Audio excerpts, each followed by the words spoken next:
Ce jeudi 5 mars 2026, le ministère de l'Enseignement supérieur et de la Recherche scientifique renforce le système universitaire avec l'intégration de 300 nouveaux enseignants-chercheurs. La cérémonie officielle d'accueil s'est tenue en présence du Premier ministre Amadou Ouriba, de la ministre Dr Diaka Sidibé et du ministre Faya François Bruno. Cette deuxième cohorte comprend 300 docteurs, dont 49 enseignants-chercheurs et chercheurs guinéens. Leur prise en fonction est prévue en mars. Objectif: améliorer la qualité de l'enseignement supérieur, dynamiser la recherche et soutenir l'innovation au service du développement national. Le choc de la 19e journée de Ligue 1 Guéco Presse opposera ce samedi 7 mars l'AS Kalom au OREAC. Cette rencontre qui se disputera à huis clos au stade Petit Souris de Nongo à partir de 16h00 promet d'être très intense malgré l'absence des supporters. Ce jeudi 5 mars, à l'issue de la conférence de presse tenue au stade de la mission de Kaloum, les directeurs sportifs des deux clubs, Mbaye Touré du OREAC et Désiré Foucault de l'AS Kaloum, ont évoqué les enjeux de ce classico du football guinéen.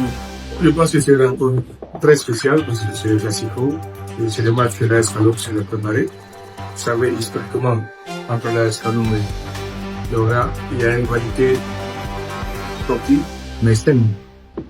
Je pense que c'est deux rappelons et on n'a pas beaucoup de mots à dire, on n'a pas assez de tactique ou de stratégie de jeu à présenter parce que les jeunes de Kaloum savent les jouer.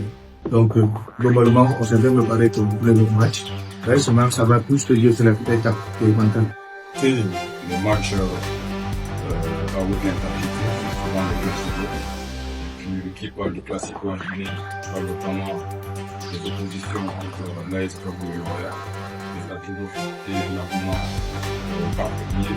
Je pense que le travail est vraiment particulier. Donc à partir du moment où les deux équipes se connaissent très très bien, et puis ça a toujours gagné un grand public. Mais fort malheureusement cette fois-ci, pour la première fois dans l'histoire, cette rencontre va se jouer à huis clos. Et je pense que ça va pénaliser non seulement l'AS Kaloum, mais ça va pénaliser aussi le Foya, qui sera privé sur une sorte d'organisation de ses supporters. Dommage, mais cela je pense que ça va être une partie amplement disputée, vu le développement des rencontres de l'AS Kaloum et de l'OREA, puisqu'il y a 2 points, l'AS Kaloum est deuxième, l'OREA est leader. Et l'AS Kaloum viendra dans l'intention de contrarier toutes les vérités offensives du Foya. En essayant de gagner ce match, se retrouver en tête, que le OREA va vouloir consolider sa place de leader. C'est une sprint finale, nous viendrons pour jouer ce match grandement. Il ne faut pas se cacher, il ne faut pas se voiler la face. Venons de gagner ce match et c'est extrêmement difficile puisque quand on fait le match aller, l'AS Kaloum avait battu à Yokobia. Mais parce que là, nous sommes aujourd'hui leaders et pour continuer le sprint final pour être champion de Guinée, je pense que ça va passer par ce match. Il n'est pas une création vraiment parce qu'il n'est pas type de l'autre. Il faut forcément gagner pour être champion. Mais ça va être dans les meilleures dispositions en gagnant ce match.